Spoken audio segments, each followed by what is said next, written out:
بيجيله السكر بنلاقيه رفيع كده، بس لما شاب كبير يجيله السكر يقولوا ده انت جالك السكر عشان انت تخين ووزنك زياده، روح خس.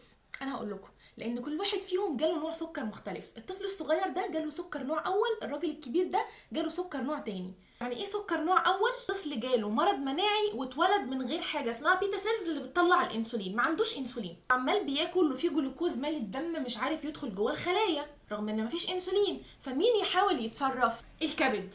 الكبد مش شايف ان نسبه الجلوكوز عاليه في الدم والانسولين مش موجود، فبالتالي هو شايف ان مفيش جلوكوز، هو مش شايف الجلوكوز العالي ده، لان هو اللي يعرفه ان الانسولين هو اللي بيدخله جوه الدم، فمفيش انسولين يبقى مفيش جلوكوز. فيحاول يتصرف، فيروح يعمل ايه؟ يروح مصنع كميه جلوكوز زياده من عنده، يكسر الانسجه الدهنيه ويحولها لجلوكوز.